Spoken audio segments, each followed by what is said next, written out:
Shalom Aleihim, Bapak Yahweh memberkati saudara sekalian.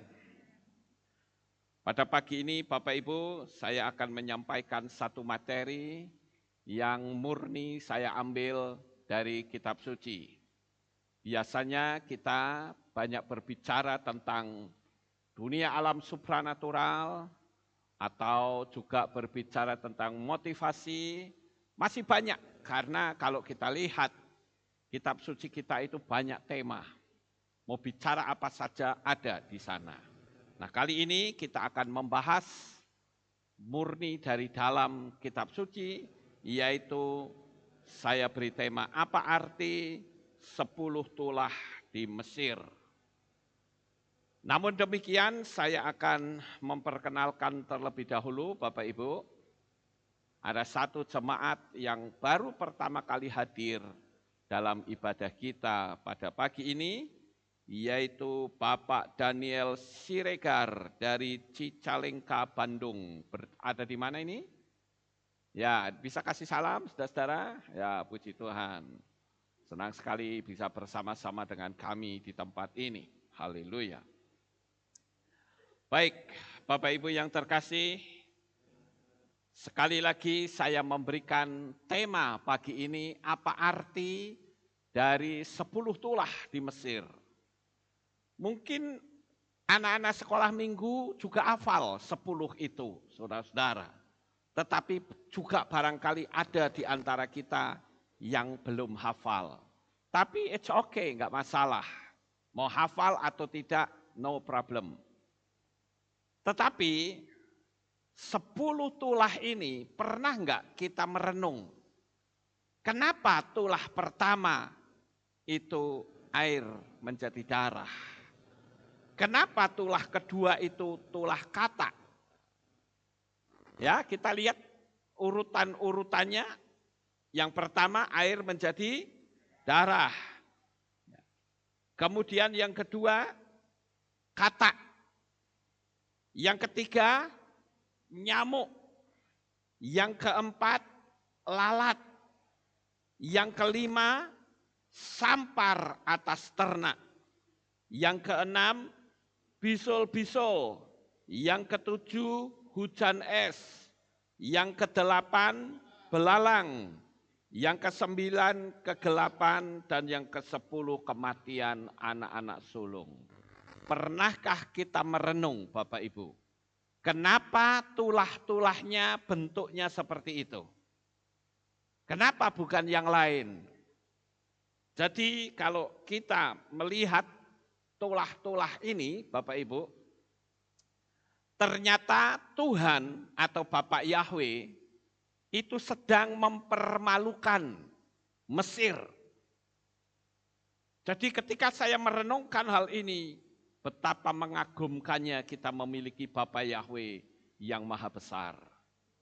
Karena tulah-tulah itu sebetulnya adalah Tuhan sedang mempermalukan secara nyata di depan mereka.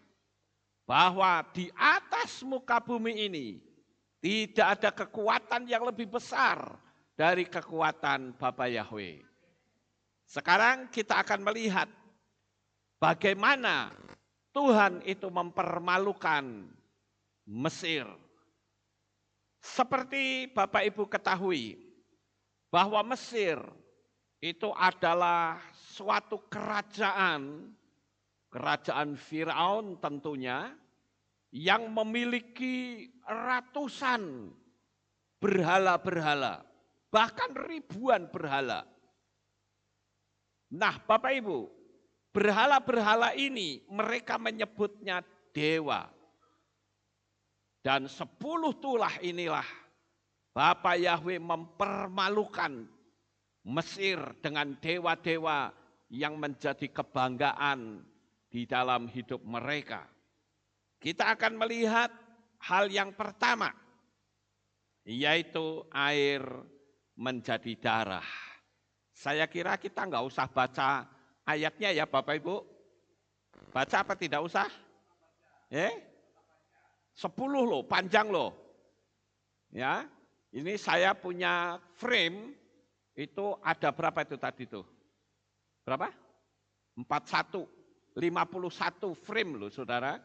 Ini makanya tadi agak hang ya, mohon maaf. Mungkin bagi saudara yang tadi ikut streaming, mati ya, karena hang. Terlalu banyak gambar.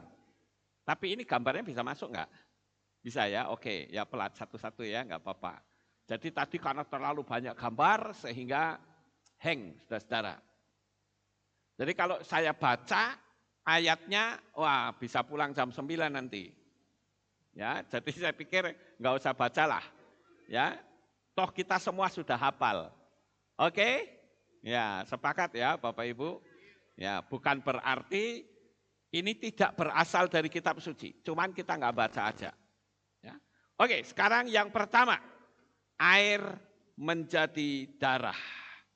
Kenapa Tuhan atau Bapak Yahweh membuat tulah pertama air menjadi darah?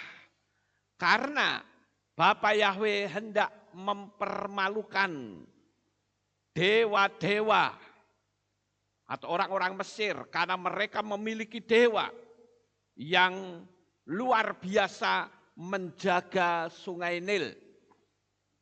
Jadi menurut kepercayaan mereka, sungai Nil itu akan selalu bersih, tidak akan terjadi apapun.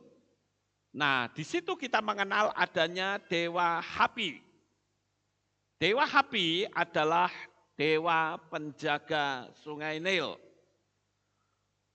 Dan pada waktu Moshe membuat sungai Nil itu menjadi darah, lalu apa yang terjadi Bapak Ibu?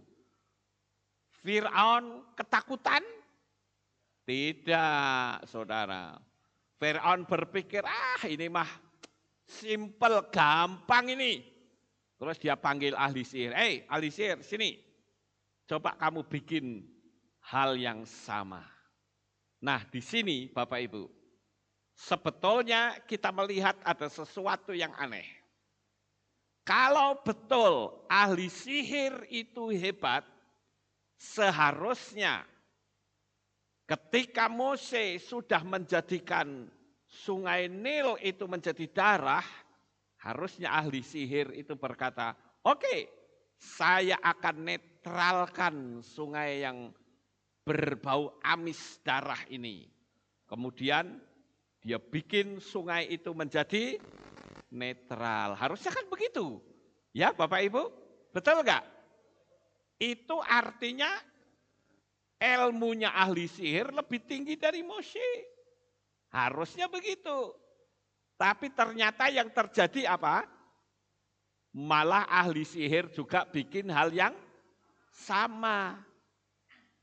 Lah, kalau begitu saya bisa mengambil kesimpulan bahwa setan-setan itu tidak bisa membuat semuanya menjadi baik, tetapi malah menambah masalah baru. Amin.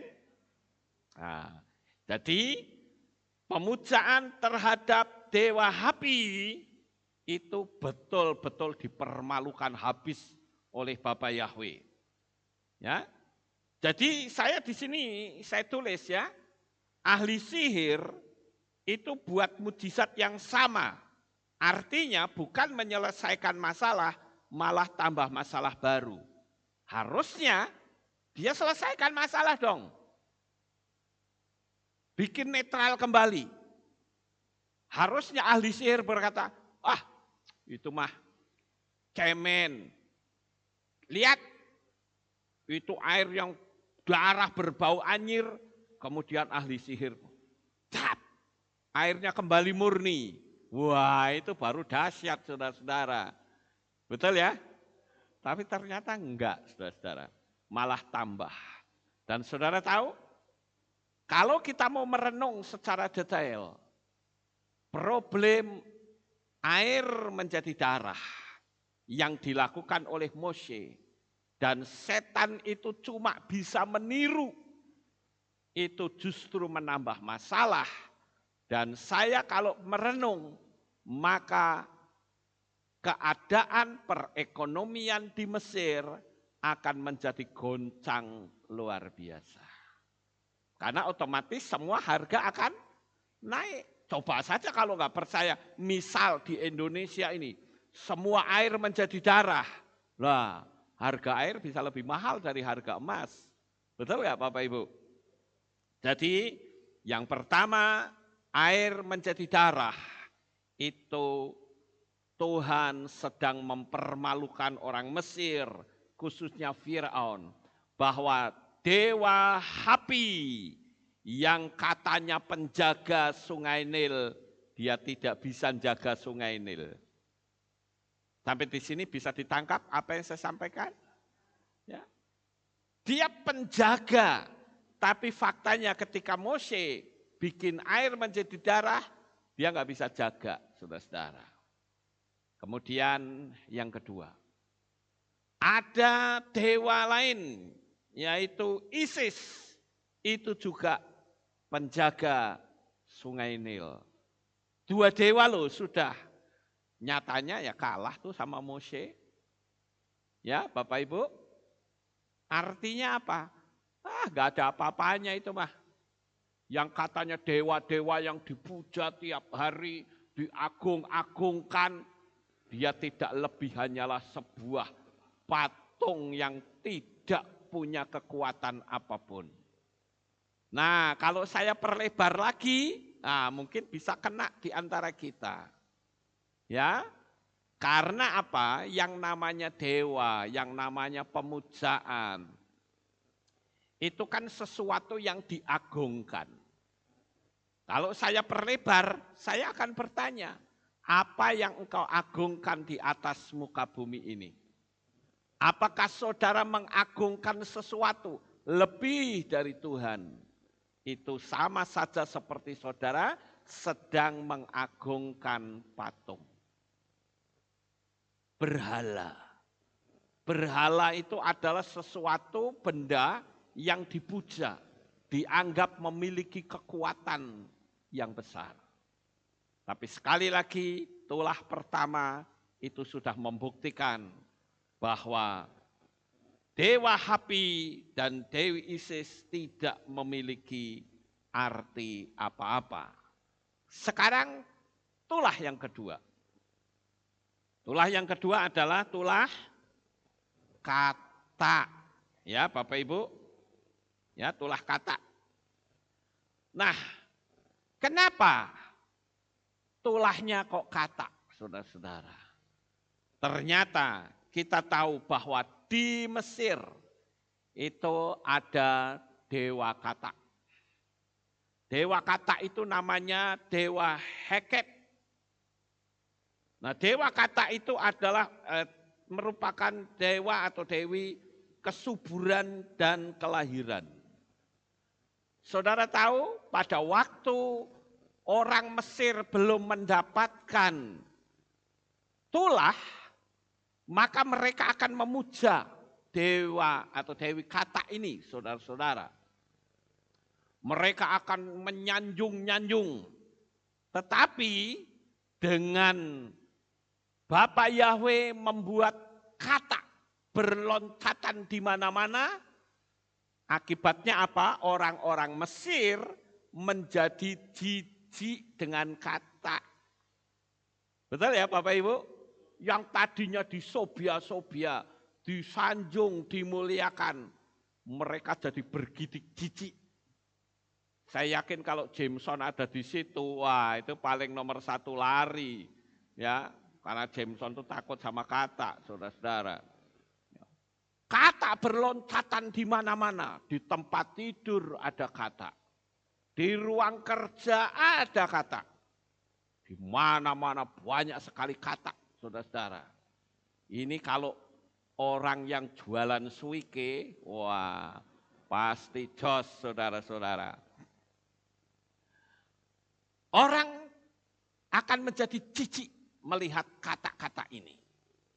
Jadi melalui tulah kedua, tulah kata, Tuhan betul-betul mempermalukan dewa Heket. Dan bukan cuman itu lagi, ada yang namanya dewa Geb. Dewa Geb ini juga merupakan dewa yang disanjung oleh bangsa Mesir. Kemudian saudara-saudara kita lihat lagi tulah yang ketiga. Tulah nyamuk. Waduh, bayangin aja saudara-saudara. Nyamuk di mana-mana. Ya ini tulahnya yang ketiga, saya perbesar ya.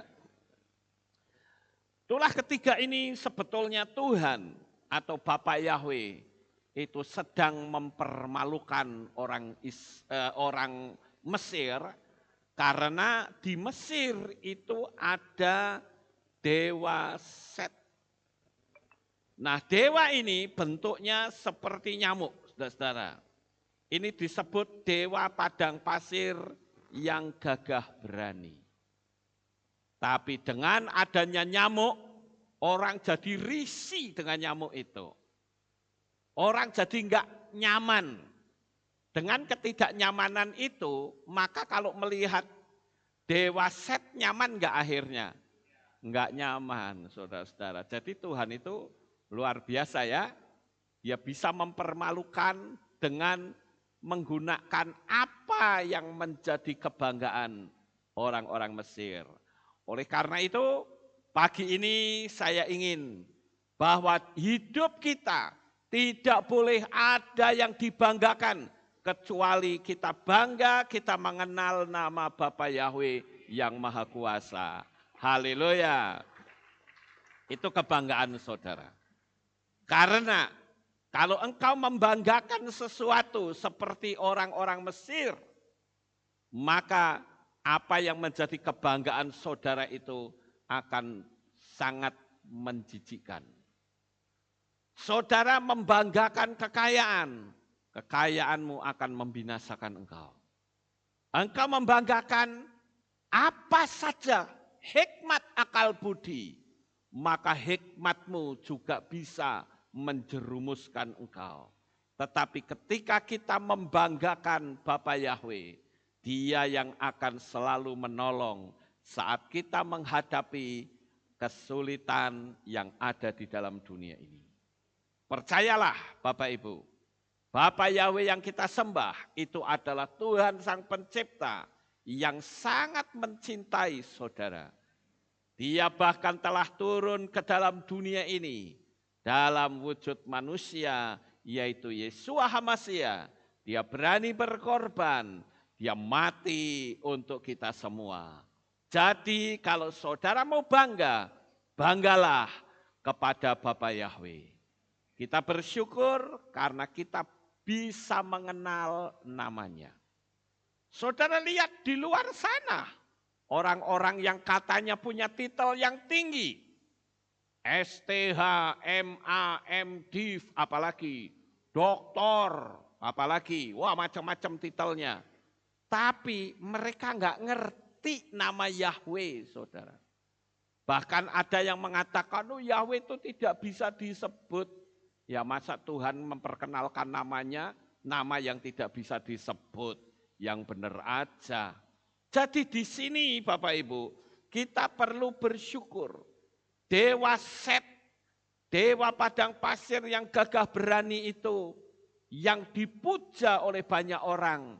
Akibatnya dengan Tuhan membuat tulah nyamuk, maka orang tidak lagi tertarik.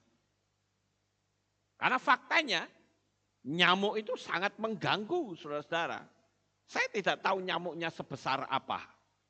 Tapi yang jelas nyamuk-nyamuk itu sangat mengganggu sekali. Itu adalah tulah yang ketiga. Sekarang kita masuk tulah yang keempat saudara-saudara. Yaitu lalat. Nah ini saya perbesar. Nah ini dia. Tulah lalat. Kenapa Tuhan bikin tulah lalat, saudara? Kenapa enggak yang lain saja? Tawon kayak misalnya. Ya, kenapa harus lalat? Ternyata Bapak Ibu, di Mesir itu ada yang namanya dewa Wacit. Wacit atau dewi lalat, saudara-saudara. Kemudian juga ada dewa Kepri berwajah sekerap. Ya, itu adalah dewa penciptaan. Jadi betul-betul Tuhan mempermalukan Mesir dengan segala kebanggaan dan kemegahannya. Kemudian kita lanjut, yaitu yang kelima. Yang kelima apa saudara-saudara? Sampar atas ternak. Nah ini dia. Jadi semua ternak yang ada di Mesir itu semua terkena, saudara-saudara. Kena sampar, kena penyakit. Mereka punya lembu, punya apa saja. Pokoknya binatang ternak. Binatang itu berpenyakitan. Akibatnya apa? Ya nggak bisa disembelih, nggak bisa dimakan, saudara-saudara. Dan itu betul-betul mempermalukan Mesir. Karena di Mesir itu ada dewa yang bernama Dewa Apis yang bentuknya adalah lembu. Lembu yang disanjung-sanjung, lembu yang dimuliakan. Tapi pada hari itu, lembu-lembu yang ada di Mesir semua kena penyakit. Dengan kata lain, Bapak Yahweh hendak berkata, ayo, di mana kekuatan dewa lembu yang kamu puja itu? Ayo buktikan, sembuhkan itu semua lembu-lembu yang pada sakit, yang kena sampar itu. Mereka tidak berdaya, Bapak Ibu. Dan Dewa Apis ini juga adalah dewa yang dianggap suci oleh orang-orang Mesir. Tetapi hari itu Dewa Apis tidak berdaya sama sekali. Ternyata bukan cuma Dewa Apis saja, tetapi juga ada yang namanya Hathor. Hathor itu adalah dewi lembu betina yang menggambarkan sebagai dewi yang memberi kekuatan dan kesuburan. Tetapi hari itu betul-betul tidak berdaya sama sekali. Jadi sekarang kita tahu Bapak Ibu, kenapa tulah-tulahnya itu seperti itu. Ada tulah nyamuk, ada tulah air menjadi darah, ada tulah lembu yang kena penyakit. Itu sebetulnya adalah Bapak Yahweh sedang mempermalukan Mesir. Kebanggaan mereka tidak ada artinya. Sebetulnya Bapak Ibu, kalau Fir'aun itu mau rendah hati, dia gampang kok. Kena tulah 1 kali, 2 kali saja harusnya kapok. Lalu dia bilang, mau apa sih sebetulnya? Mose bilang, aku mau supaya umat Israel bisa beribadah keluar dari Mesir. Kalau Fir'aun itu tidak jaga gengsi, dia bisa saja berkata, ya sudah silakan. Ya, tetapi yang terjadi sebaliknya Bapak Ibu.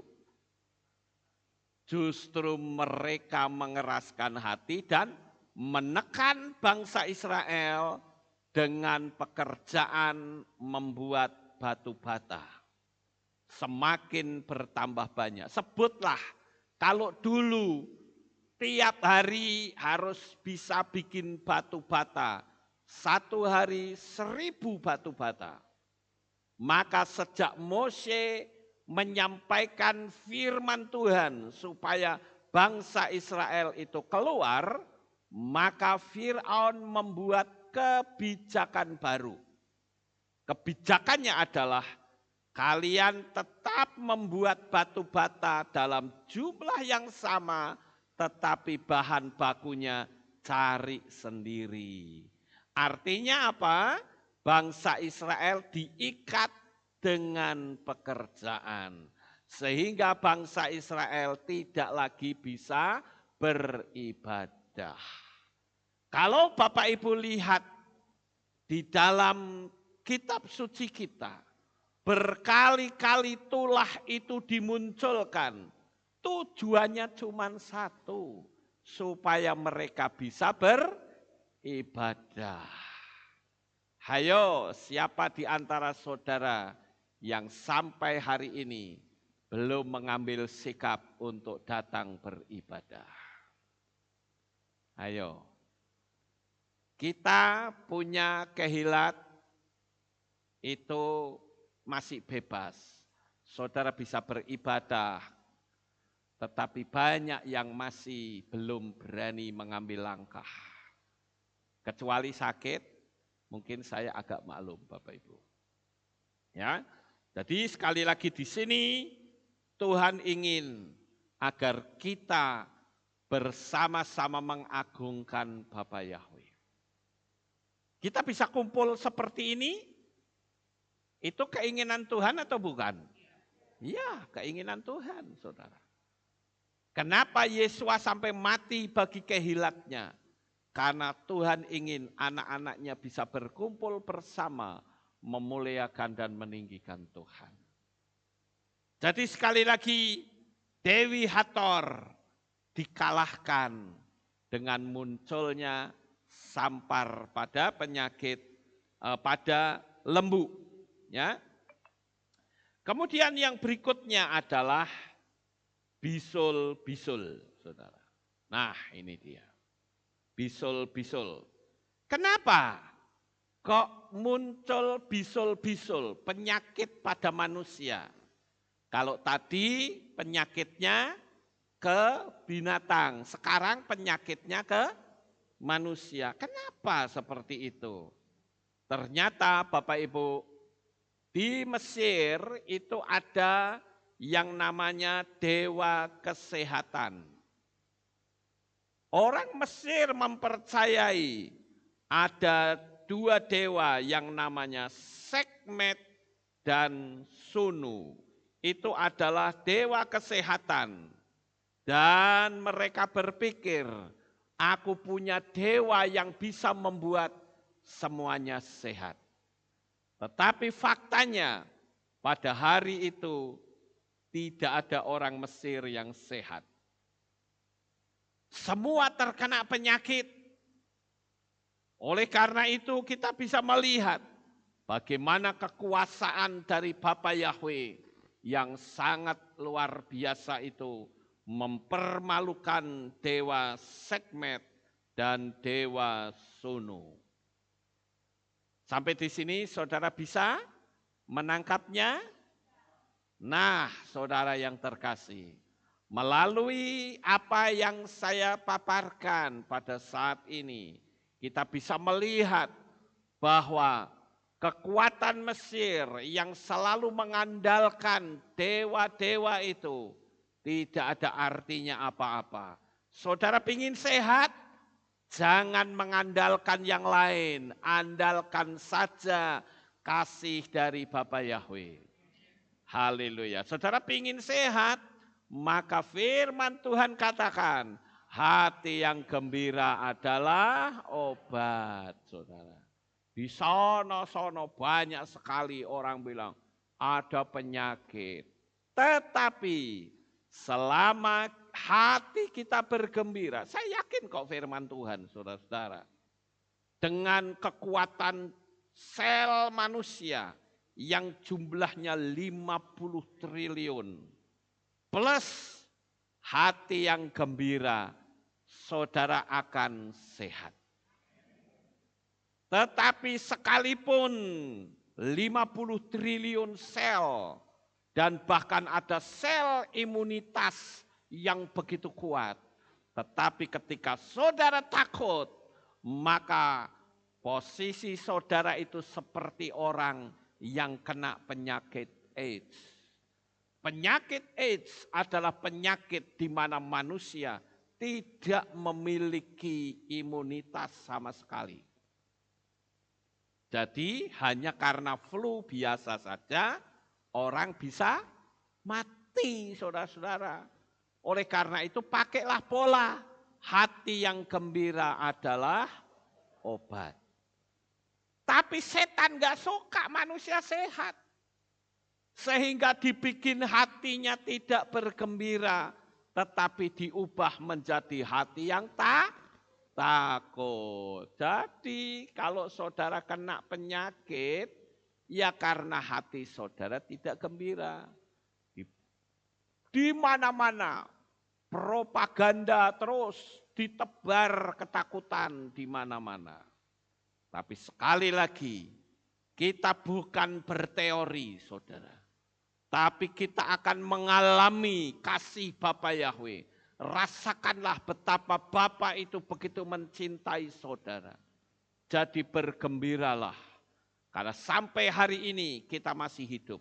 Perkara kita mau mati kapanpun gak masalah, saudara. Yang penting hatimu tetap mengasihi Bapa. Hatimu tetap bergembira.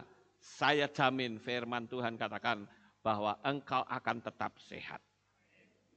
Ya, itu sudah jaminan Bapak Ibu. Oke, sekarang kita lihat tulah yang ke-7. Tulah yang ke-7 adalah hujan es. Oh, di Mesir kok hujan es ya, saudara? Aneh ya? Nah, ini dia. Hujan es, saudara. Kalau kita mau melihat cuaca, rasanya tidak masuk akal. Kalau di Mesir ada hujan es. Kalau mau hujan es itu adanya di mana? Di Eropa, di Norwegia, di Amerika, di New Zealand. Oke lah itu hujan es. Tapi kalau di Mesir hujan es itu aneh, saudara. Nah, kenapa itu?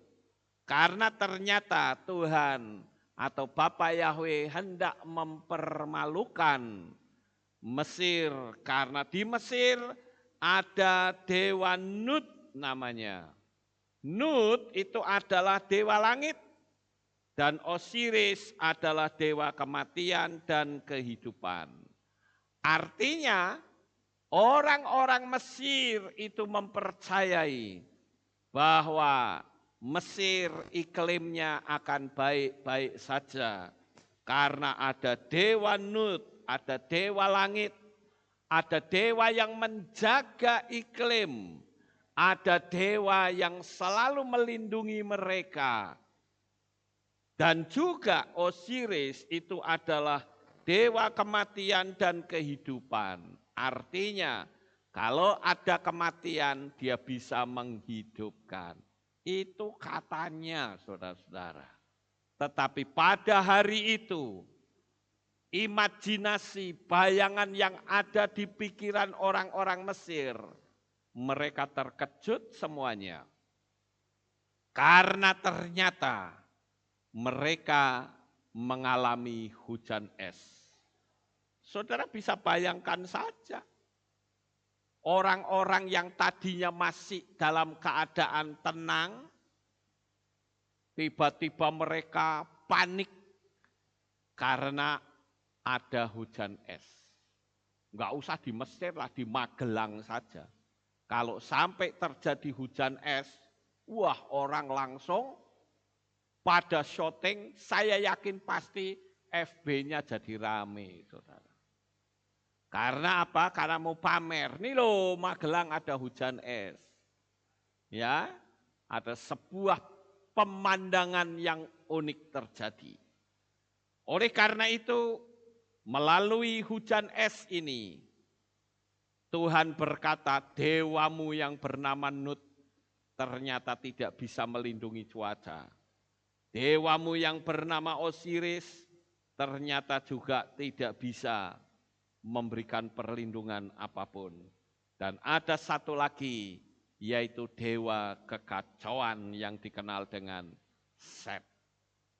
Kalau saya lihat, saya pelajari Bapak Ibu, ternyata Mesir itu dewanya banyak sekali dan ada yang multifungsi. Seperti kita lihat yang ini, ya. Osiris itu dewa kematian dan kehidupan, multifungsi. Kemudian ini Set. Nah, sekarang kita lihat yang berikutnya, yaitu tulah belalang, Bapak Ibu. Kita perbesar. Nah ini, tulah belalang. Kenapa kok ada tulah belalang, saudara-saudara. Ternyata kita melihat di Mesir itu ada namanya Osiris. Itu adalah anak tertua dari dewa bumi Geb dan Dewi Langit Nut. Osiris bertanggung jawab atas kesuburan dari tumbuh-tumbuhan yang ada di sekitar Sungai Nil. Jadi dewa mereka itu ceritanya sanggup untuk melindungi pertanian. Tapi ternyata hari itu muncul belalang dan semua hasil tanam mereka habis dimakan belalang. Belalang itu tidak cuma ada di ladang, tetapi belalang itu juga sampai masuk ke istana-istana Firaun. Apakah Firaun kapok? Tidak, saudara. Ini orang kerasnya minta ampun hatinya ya. Jadi kita perlu belajar agar supaya kita jangan seperti Firaun. Dikasih tahu berkali-kali, jangan mengeraskan hati. Pokoknya kalau ada firman yang berbicara langsung dalam hati saudara, saudara harus terima itu, tanggapi dengan baik. Karena kalau sampai saudara tidak menanggapi dengan baik dan kita mengeraskan hati, maka posisi kita tidak lebih dari Firaun, Bapak Ibu. Firaun berkali-kali diingatkan, ayo biarkan umatku pergi. Tapi mereka tetap bersikeras. No, tidak. Bapak Ibu Saudara yang terkasih, coba kita perlu bertanya, pernahkah Tuhan mengingatkan kita melalui banyak hal? Mengingatkan itu banyak sekali saudara. Kita mau melakukan dosa, Tuhan ingatkan bukan? Tuhan itu punya alat yang ada di dalam hati kita. Yaitu apa? Hati nurani. Ketika kita mau melakukan sesuatu yang melanggar firman, hati nurani itu menjerit. Jangan. Itu artinya peringatan dari Tuhan. Tapi biasanya banyak sekali orang-orang yang mengabaikan peringatan itu. Sehingga dengan berbagai macam alasan dia berkata aku butuh Tuhan. Contoh gampanglah orang yang korupsi. Apakah dengan dia melakukan korupsi itu hati nuraninya tidak menjerit? Saya yakin pasti menjerit Bapak Ibu. Pasti orang itu akan berkata, ya hati nurani itu akan berkata, jangan, itu bukan hakmu. Tetapi kembali si pelakunya berkata, enggak apa-apa, toh enggak ada yang tahu. Aku juga punya kuasa di sini, mau apa? Kalau saya masih berkuasa, enggak ada yang berani ngusik keuangan. Tapi faktanya, begitu dia sudah lengser, diusiklah kinerjanya dia, ketahuan dia korupsi, akhirnya berurusan dengan hukum, berurusan dengan penjara. Jadi ketika Tuhan memperingatkan kita, ayo kita belajar untuk taat, kita belajar untuk tunduk, supaya apa yang kita lakukan di dalam dunia ini ada dalam jalur rule, aturan dari Bapa Yahweh. Sehingga perjalanan kita menjadi berhasil. Amin Bapak Ibu? Ya. Jadi itulah kenapa Tuhan membuat tulah-tulah itu bermacam-macam aneh-aneh. Karena dia punya rencana untuk mempermalukan yang namanya orang-orang sombong, khususnya Firaun. Oke, sekarang kita masuk yang lebih dalam lagi, yaitu tulah yang ke-9. Tulah yang ke-9 adalah kegelapan. Wah, kalau saudara lihat ya di kitab suci kita, ya kalau saudara baca itu kegelapannya itu enggak wajar, saudara. Ada orang yang mengatakan begini, oh itu karena gerhana matahari. Saya bilang tidak. Segelap-gelapnya gerhana matahari, orang masih bisa lihat satu dengan yang lain. Tetapi kalau saudara membaca kitab suci, dikatakan kegelapan itu begitu pekat luar biasa. Sampai orang tidak bisa bergerak dan melakukan apapun. Saudara bisa bayangkan kegelapan macam apa itu? Sampai orang meraba-raba satu dengan yang lain. Itu kegelapan yang luar biasa aneh, saudara. Tidak ada cahaya sama sekali. Saya yakin Firaun itu juga pasti menyalakan obor. Dulu belum ada listrik, saudara. Jadi semegah-megahnya istana Firaun masih nyaman di rumah kita. Amin. Firaun istananya megah kalau malam cuma pakai obor saja. Harusnya masih bagus pakai petromak, betul nggak saudara? Zaman Firaun belum ada petromak. Pakainya obor. Lah kita hidup bukan di kerajaan Firaun, tapi kita bisa menikmati cahaya listrik. Nyaman mana coba ayo. Ya. Sekarang ini saudara. Bahkan saya katakan zaman Salomo sekalipun. Salomo pergi ke sana kemari naiknya kereta. Lah kita pergi ke luar negeri naiknya pesawat. Ayo enak mana Salomo sama kita. Ya, betul gak saudara? Ya kalau saudara cerita sama Salomo tentang pesawat juga dia pasti bingung. Ya kan? Sapinter-pinternya Salomo. Kalau ditanya tentang pesawat, apa kui? Tapi hidup kita itu saya katakan lebih nyaman dari Salomo. Saudara mau pergi ke luar pulau, ke luar negeri, nggak perlu naik kereta kuda, nggak perlu naik kapal, kesuwen.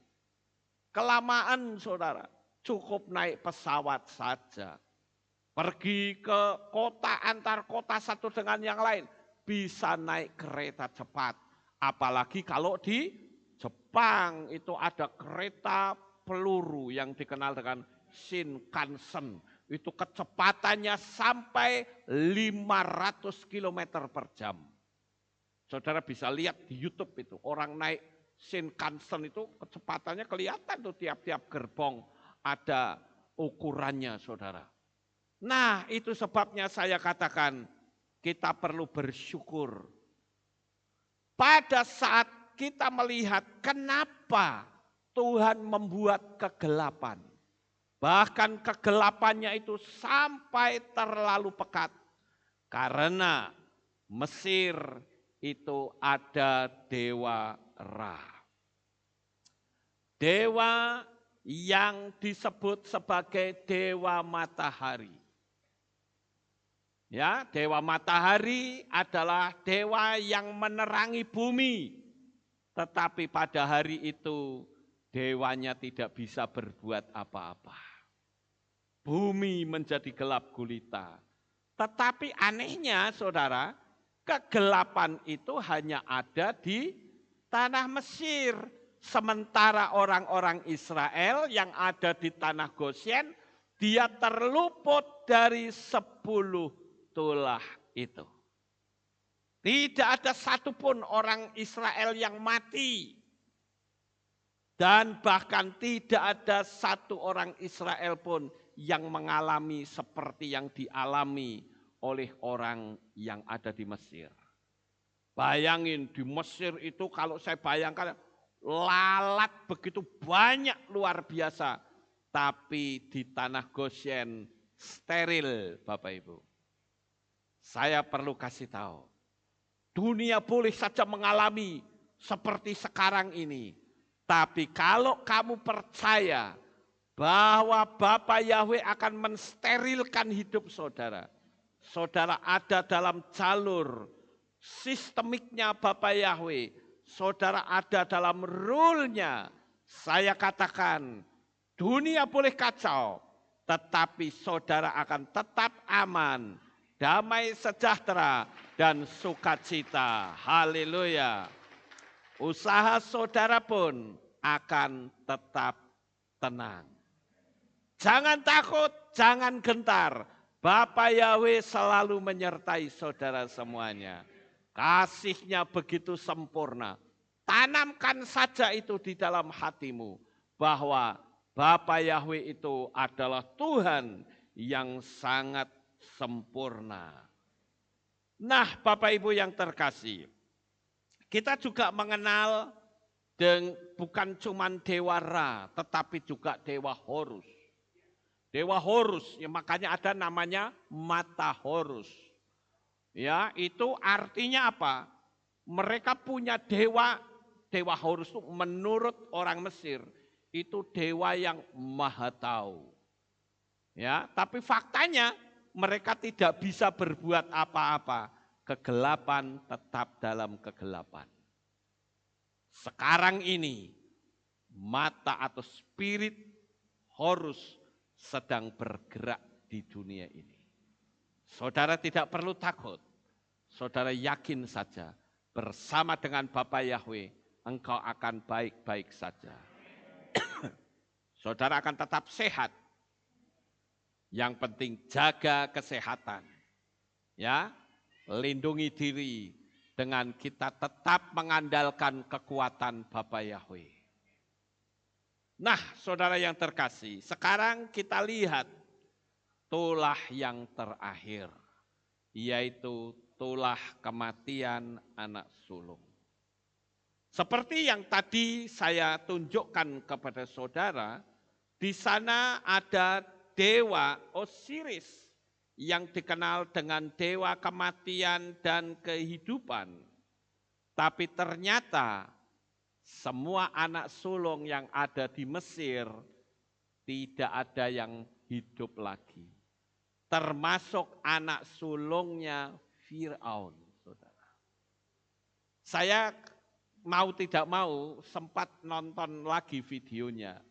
Ya, The Ten Commandments. Waduh, itu luar biasa ya. Video itu, film itu 4 jam lamanya, saudara. Dan setiap kali saya nonton bagaimana Mose mengangkat tongkat dan membelah lautan Kolsom.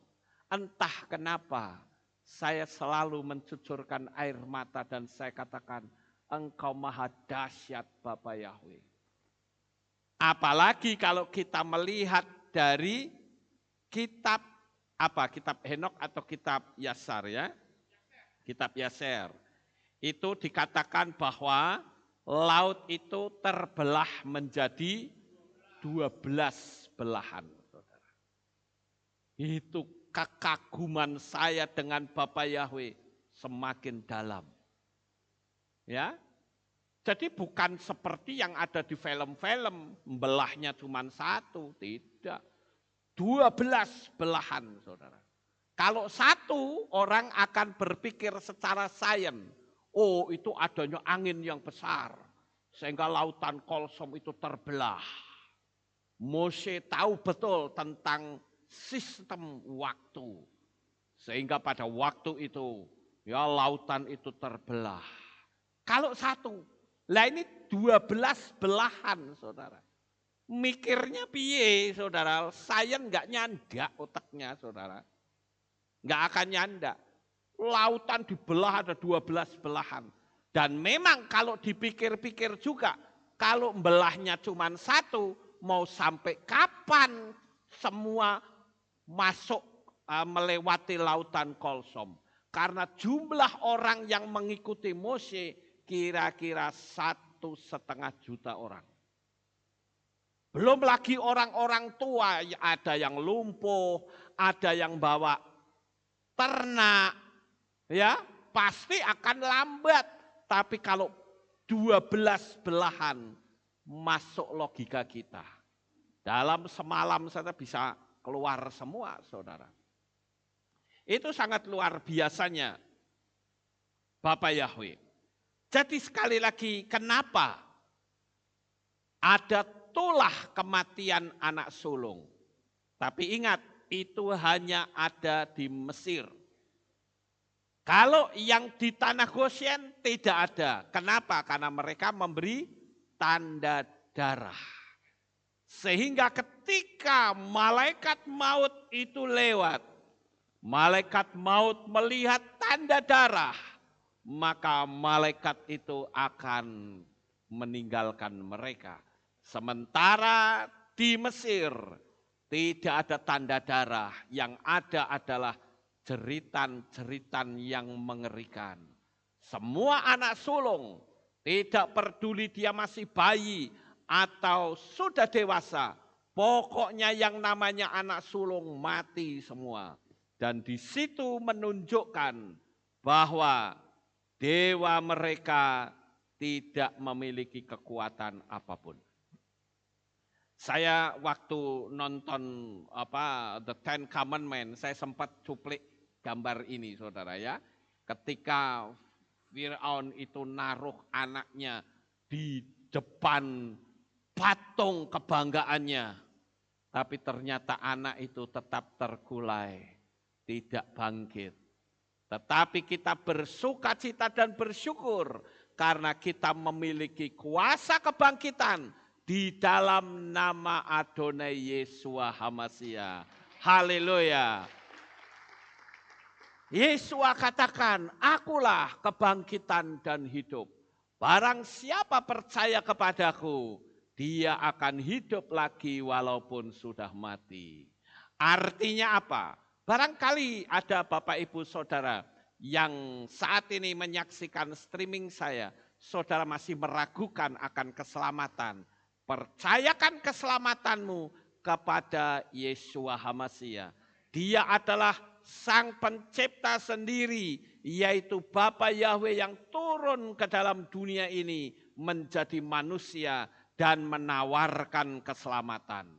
Dia buktikan bahwa dirinya tidak bisa mati, saudara. Secara fisik dia dibunuh oleh orang-orang Yahudi, oleh kekuasaan Roma. Memang Yeshua mati, tetapi pada hari yang ketiga dia bangkit kembali dari kematian. Bagi saudara yang sekarang masih ragu akan keselamatan, saya katakan, terimalah Yeshua HaMashiach, karena dia adalah jaminan keselamatan kita.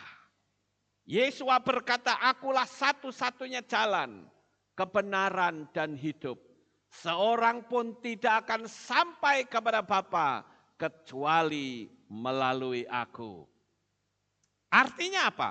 Artinya Tuhan memberikan jaminan keselamatan kepada kita. Bukan semoga, bukan pula mudah-mudahan, tetapi sesuatu yang pasti. Jadi kalau kita mati, istilah semoga arwahnya diterima di sisi Tuhan, kita tidak kenal, saudara. Karena yang ada adalah kepastian keselamatan. Ketika saya mempelajari tentang kasus kematian anak sulung, itu luar biasa. Karena menurut tradisi Yahudi, saudara-saudara, mengatakan bahwa setiap dewa Mesir yang wujudnya itu kayu, maka kayunya langsung lapuk, saudara. Ini menurut kepercayaan tradisi orang-orang Yahudi yang mengatakan bahwa setiap dewa Mesir yang terbuat dari kayu, malam itu juga semua dewa mereka menjadi busuk. Dan setiap dewa Mesir yang terbuat dari logam, ternyata logamnya meleleh. Suasana di Mesir menjadi panik luar biasa. Karena kemurkaan Bapa Yahweh itu sudah luar biasa terhadap bangsa Mesir. Karena dia mengkeraskan hati. Bapak Ibu Saudaraku yang terkasih, saya juga merenungkan bagaimana pada malam itu menjadi sebuah malam penentuan. antara hidup dan mati. Setiap orang dipaksa untuk tidak berpikir panjang atau bertele-tele. Hanya ada satu pilihan, Anda taat atau mati. Darah di ambang pintu adalah darah ketaatan.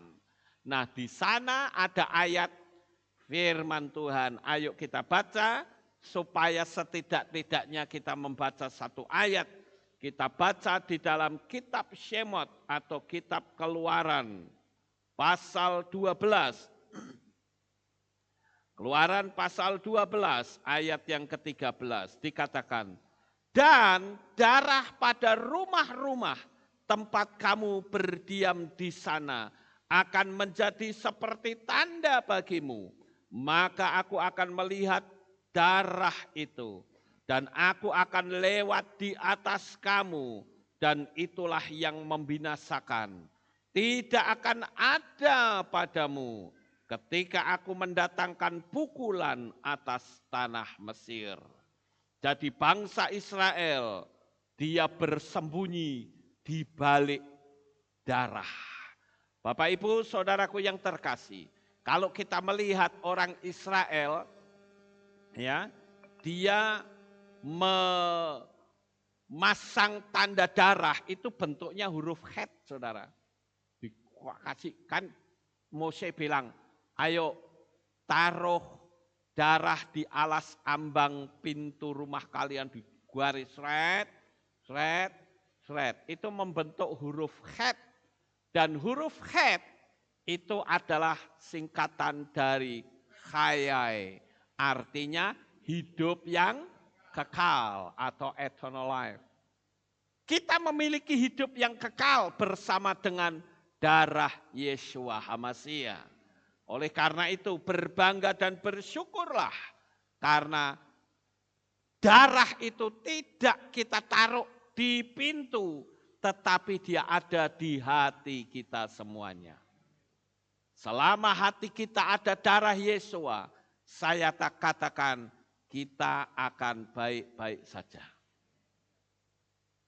Bapak Ibu Saudara yang terkasih, sekalipun domba bisa dilambangkan sebagai Yeshua, tetapi pada malam itu penyembelihan domba itu sama saja dengan menantang dewa Firaun yang kita kenal dengan Aries.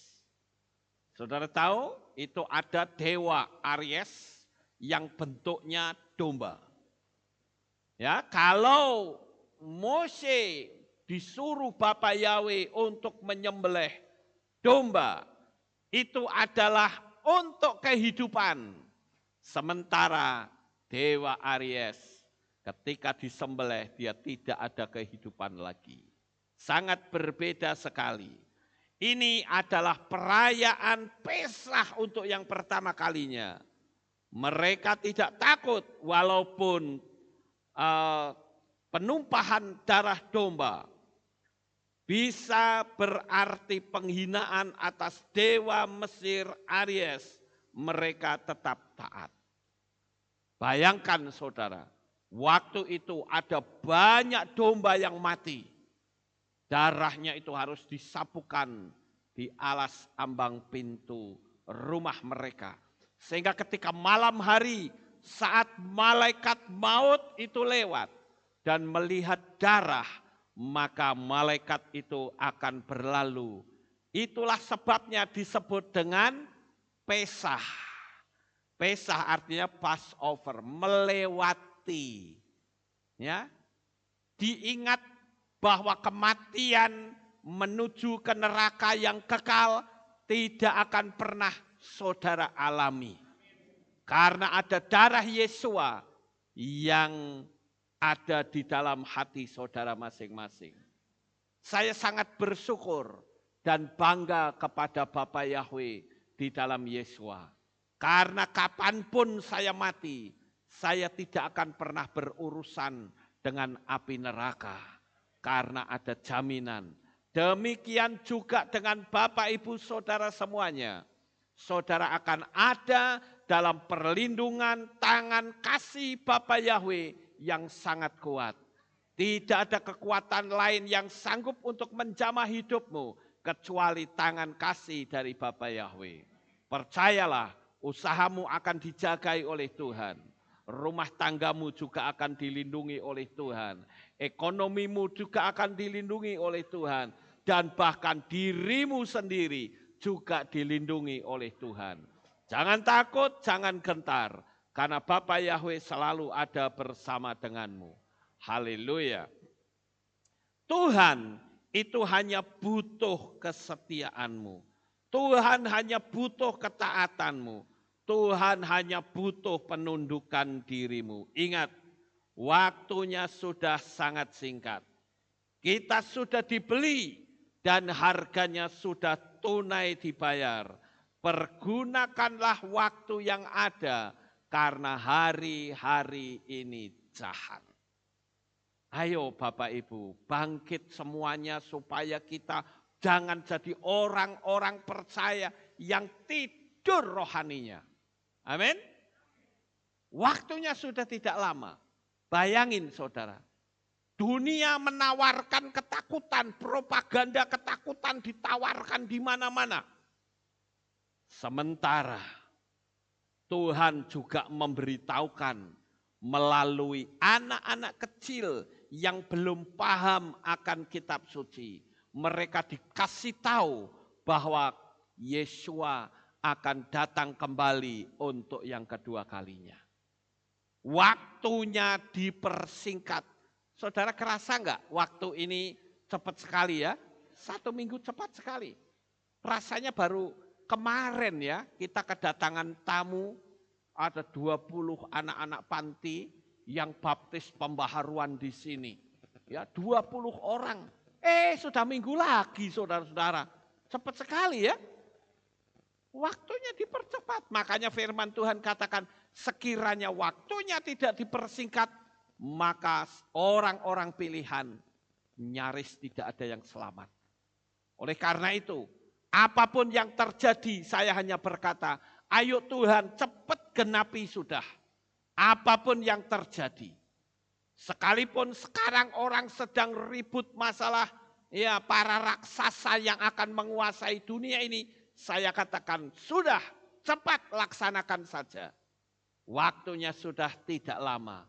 Yang jelas ketika nanti ada suara sangkakala berbunyi. Maka kita pasti akan menyongsong Tuhan di awan-awan yang permai. Yang penting, ya boleh tepuk tangan.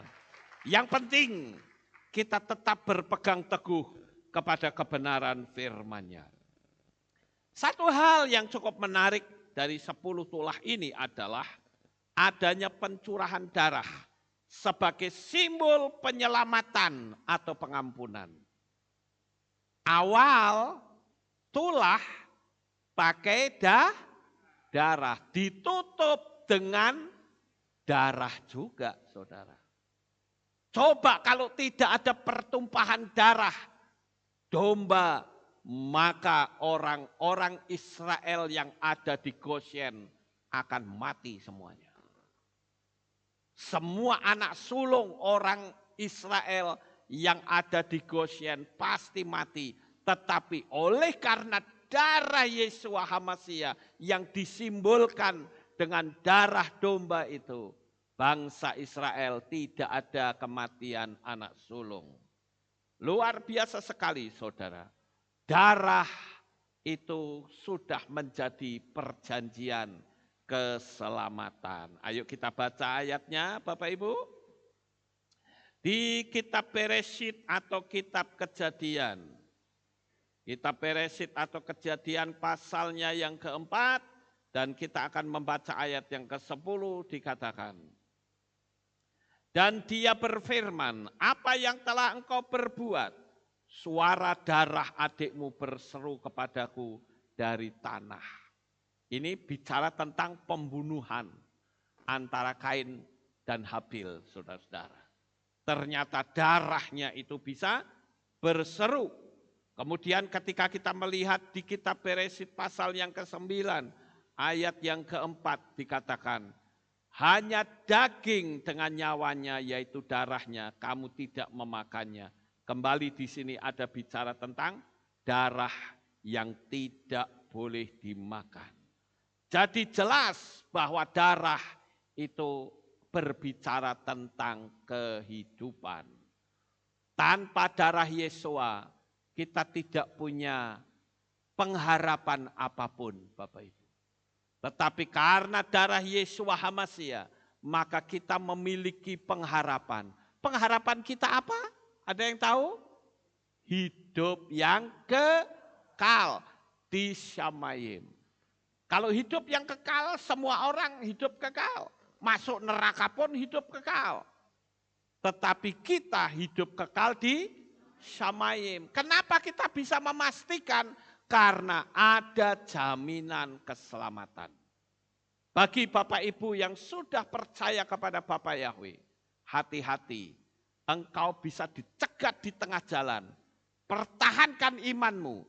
Sekali Yahweh di dalam Yesua HaMasiah, engkau tidak boleh berubah sama sekali. Amin. Haleluya. Sekarang Bapak Ibu kita lihat di situ, ya. Saya tunjukkan di sini, darah itu bicara tentang kehidupan. Ya. Dan di situ ada perlindungan. Sekali lagi mereka nulis dengan huruf Het. Itu sangat luar biasa. Artinya kehidupan yang kekal. Sekarang saya agak sedikit merenung ya Bapak Ibu. Kenapa orang-orang Tionghoa kalau mereka ada manten, ya perkawinan, selalu dikasih kain merah seperti ini. Ini sebetulnya adalah simbol dari kehidupan yang kekal. Kehidupan yang penuh kebahagiaan. Walaupun mereka belum tahu. Tetapi kita juga harus ngerti Bapak Ibu. Bahwa orang-orang Tionghoa, orang-orang Chinese. Itu juga sudah ditulis dalam kitab suci. Kalau saudara ketemu kata sinim. Itu adalah bicara tentang China atau Chinese ya. Jadi dari mana mereka tahu? Ya. Ini yang disebut dengan ya sangcit ini. Ini kain bikinin, ini namanya sangcit saudara. Makna dari kain yang ditaruh di dalam ambang pintu. Saya jadi ingat peristiwa yang pernah terjadi pada zaman Yosua.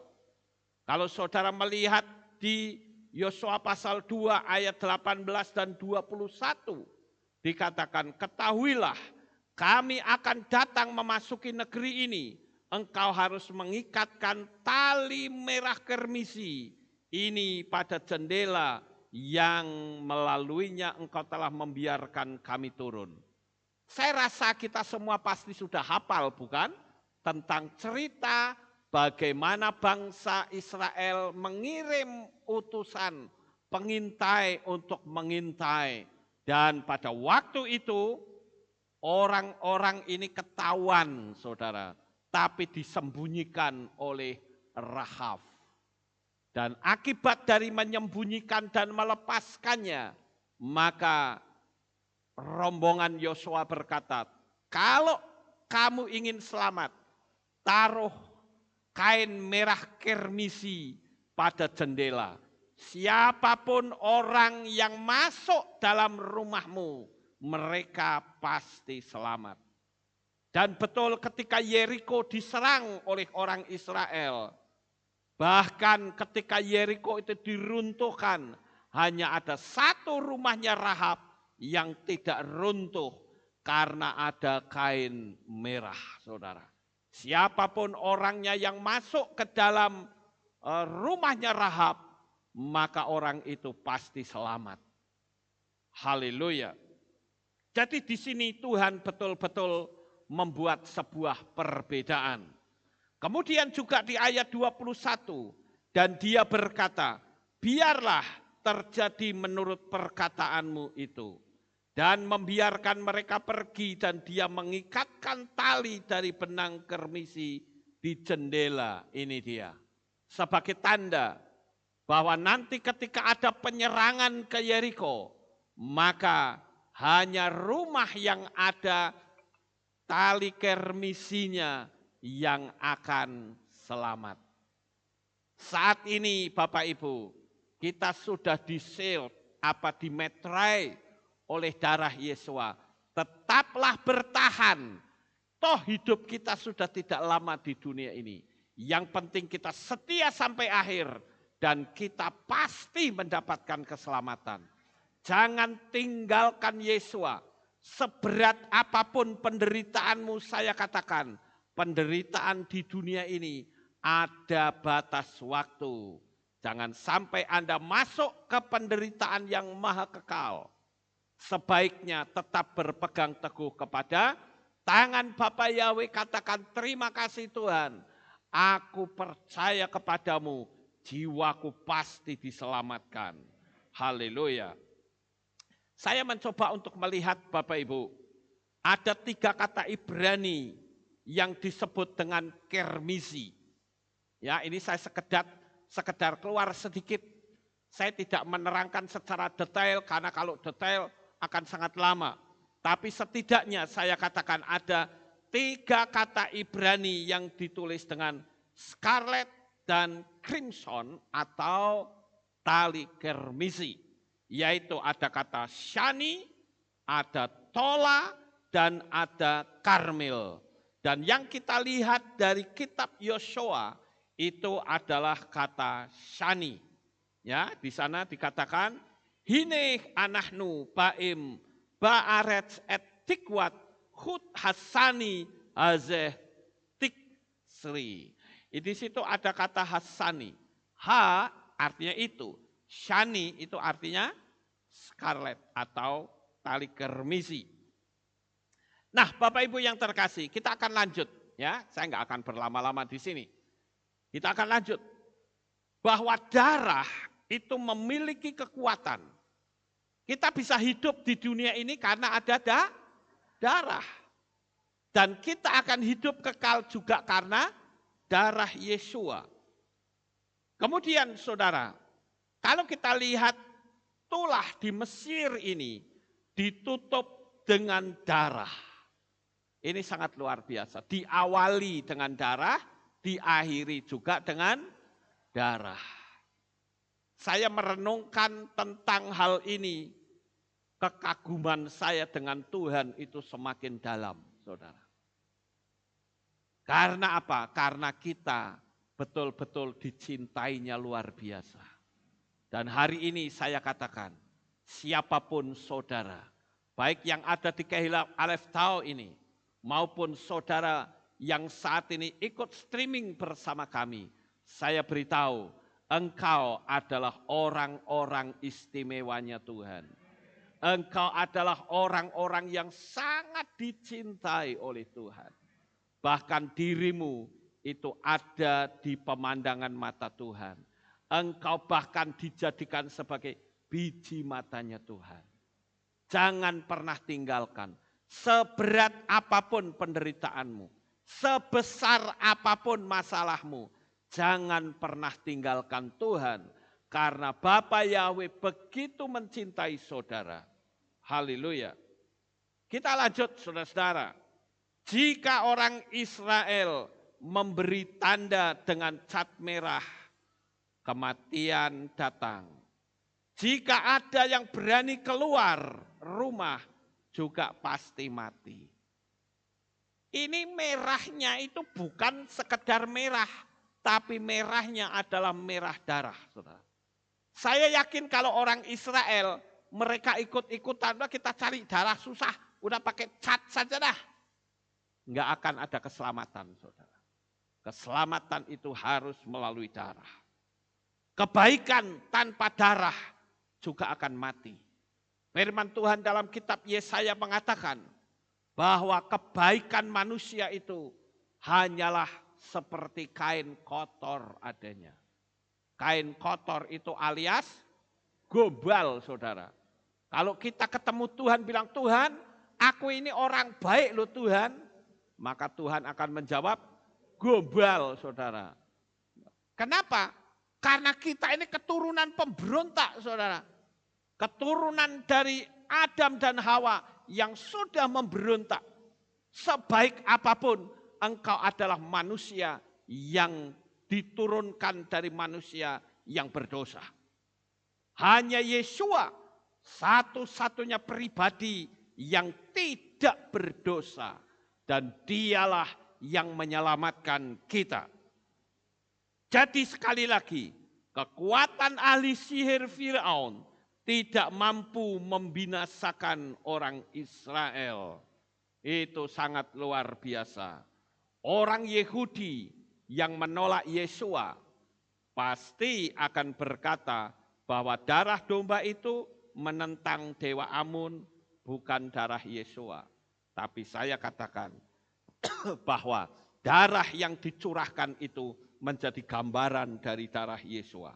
Memang di Mesir ada dewa yang berbentuk domba, tetapi mereka tidak mampu menangkap kebenaran bahwa darah Pesah itu merupakan ketetapan untuk selama-lamanya, bukan untuk saat itu. Siapapun yang menolak Yesua, maka dia pasti akan binasa. Hari ini Bapak Ibu, saya perlu tekankan sekali lagi, apapun yang terjadi di dalam dunia ini, jangan pernah meninggalkan Yesua, karena dia adalah Tuhan yang ajaib, yang kelak akan membawa kita rapture, ketemu dengan Bapa Yahweh di Samayim, sampai selama-lamanya. Sukses besar untuk saudara. Bapa Yahweh memberkati. Haleluya. Kita tunduk kepala dan kita akan berdoa. Kami mengucapkan terima kasih dan syukur kepadamu ya Bapa. Pada pagi hari ini kami telah mendengarkan renungan firman-Mu. Biarlah apa yang kami renungkan kami boleh tanamkan di dalam hati kami. Dan kami menjadi pelaku-pelakunya. Kami bersyukur melalui renungan ini. Kami mendapatkan kesimpulan bahwa apapun yang menjadi kebanggaan bagi dunia, tidak ada apa-apanya di hadapan-Mu. Terima kasih Bapa Yahweh, meteraikan firman ini di dalam hati kami semua. Di dalam nama Adonai Yeshua HaMashiach, kami sudah berdoa dan mengucap syukur. Semua yang percaya berkata, amin. Haleluya. Kita akan mendengar pengumuman. Berjumpa kembali dalam Aleph Talk Breaking News. Berikut kami sampaikan pengumuman untuk minggu ini. Info donor darah. Kegiatan donor darah yang semula akan diadakan pada hari Minggu 27 Juni 2021 sementara ditunda. Hal ini dikarenakan meningkatnya kasus COVID-19 dan pembatasan kegiatan donor darah di luar kantor PMI. Untuk itu, bagi Bapak Ibu Saudara yang sudah mendaftar dan masih ingin mengikuti kegiatan donor darah, dapat mengunjungi kantor PMI di Kiringan 1 dekat dengan Rumah Bahagia. Demikian pengumuman minggu ini. Sampai jumpa di ibadah selanjutnya. Bapak Yahweh memberkati. Sampai jumpa di ibadah selanjutnya. Bapak Yahweh memberkati. Ya, itulah pengumuman kita. Kita akan akhiri kebaktian kita. Saya mengundang jemaat Tuhan kita bangkit berdiri dan kita akan tutup di dalam doa. Terima kasih Bapak Yahweh, selesai sudah ibadah kami. Dari awal, pertengahan sampai pada akhirnya. Sebentar lagi anak-anak-Mu akan pulang, Tuhan jaga lindungi mereka sampai di rumah dengan selamat. Pertemukan kembali pada jam-jam ibadah mendatang di dalam ikatan tali kasih-Mu. Terima kasih ya Bapak Yahweh, inilah doa syukur yang kami naikkan. Bapa, buat anak-anak-Mu sehat semuanya, diberikan berkat dan mujizat yang besar, karena mereka adalah orang-orang yang mencintai-Mu. Terima kasih ya Tuhan, inilah doa syukur yang kami naikkan, di dalam nama Adonai Yeshua HaMashiach, kami sudah berdoa dan mengucap syukur. Mari kita angkat tangan kita dan kita akan menerima berkat Kohanim. Haleluya. Yevarechecha Yahweh wa yismereka.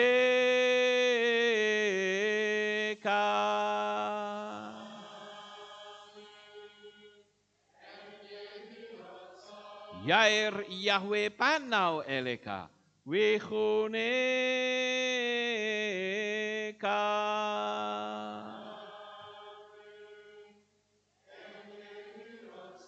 Yesa Yahweh panau eleka.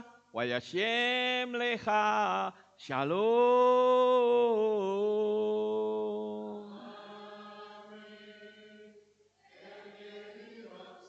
Baruk atapair ufaruk atabasareh. Engkau akan diberkati di kota dan kau akan diberkati di ladang. Baruk peripitne kau friatmat kau frifahem teka syekar ala peka westerot soneka. Diberkatilah buah kandunganmu, diberkati hasil bumimu, diberkati hasil ternakmu, anak-anak lembumu dan anak-anak dombamu. Baruk tanah kau misyar teka diberkatilah bakulmu dan tempat adonanmu. Baruk ata boboy, kau faruk ata beseteka dan kau akan diberkati pada waktu kau masuk. Dan kau akan diberkati pada waktu kau keluar. Baruk ata Yahweh Eloheinu melek haolam. Besem Yesua hamasya waruah hakodes kile olam faet. Kami sudah berdoa dan mengucap syukur. Haleluya.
Sebentar, silakan duduk dahulu.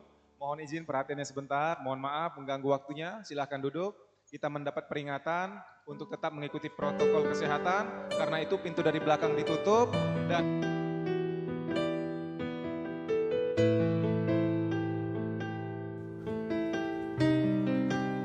segala pujian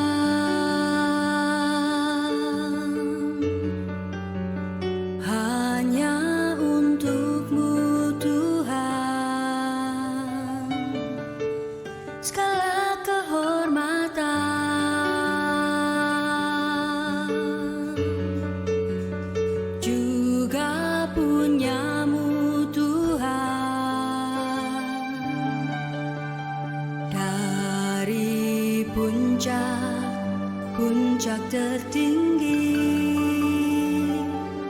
sampai lembah terlandai, semua karya kasih cintamu, sujud menyembah Sang Maha Pencipta.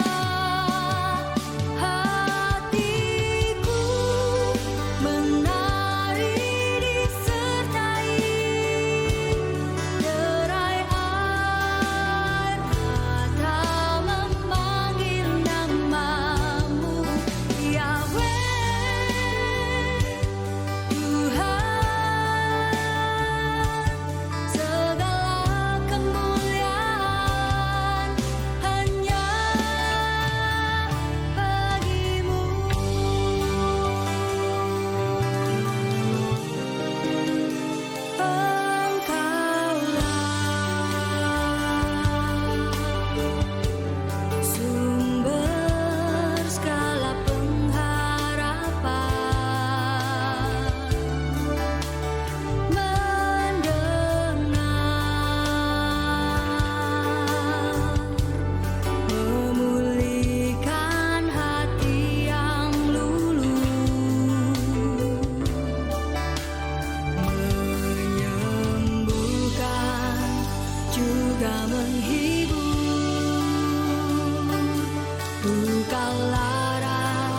menjadi bahagia, agar semua diberkatinya, sebab kita kesayangan